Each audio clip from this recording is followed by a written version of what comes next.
Это новости экономики на Якутия-24, в студии Иван Лазаренко.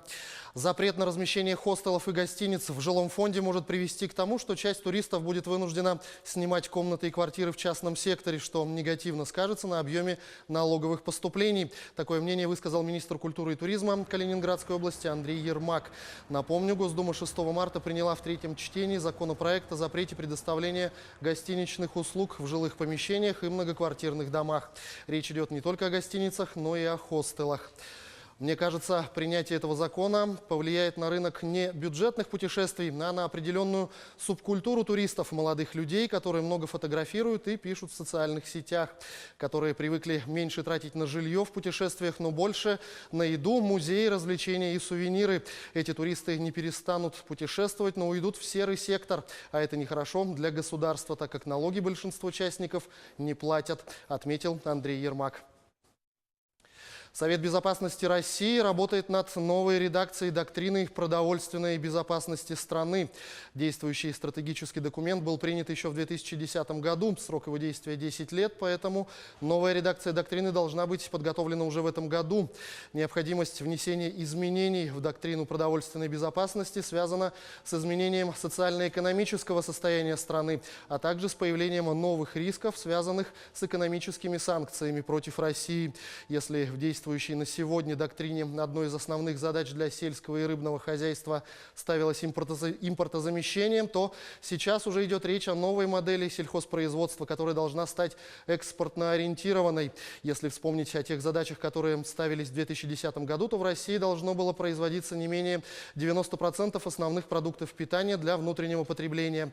Как отмечают эксперты, практически по всем показателям произошло перевыполнение плана еще в 2018 году. В Госдуму внесли законопроект о расширении полномочий счетной палаты и наделении ее функциями аудиторского и финансового контроля над всеми компаниями, имеющими отношение к госкорпорациям. Эта инициатива исправит пробел, когда дочерние структуры крупных госкомпаний могли игнорировать проверки счетной палаты. Когда закон пройдет утверждением, аудит счетной палаты распространится на дочерние структуры госкорпораций Внешэкономбанка России, Роскосмос, Ростех, Роснано, Росатом, Агентство по страхованию вкладов и многие другие. Такие полномочия позволят аудиторам счетной палаты оценивать эффективность использования бюджетных средств в организациях вне зависимости от размера доли госкорпораций в их уставном капитале.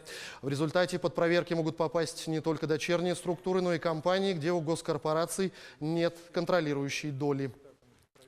Тем временем стали известны итоги всероссийского конкурса «Лучшие руководители России». В число победителей вошли две якутянки, жительницы Жатая. Лучшими руководителями России в Республике Саха-Якутия признаны директор средней школы номер 1 Жатая Наталья Низамова и главный бухгалтер этой школы Наталья Ведерникова. В конкурсе участвовали руководители из разных сфер деятельности, имеющие стаж руководящей должности не менее 2 лет. Как сообщает оргкомитет конкурса, всего поступило более 30 тысяч заявок из разных регионов страны.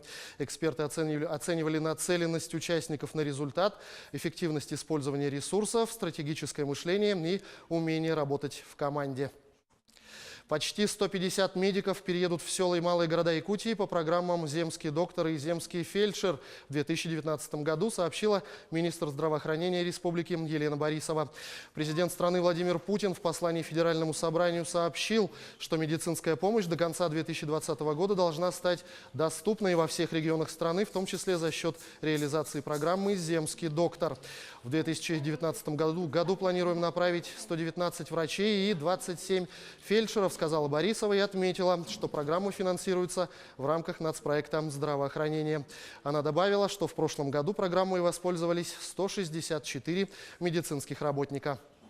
На этом пока все. Оставайтесь в курсе экономических событий на Якутия-24.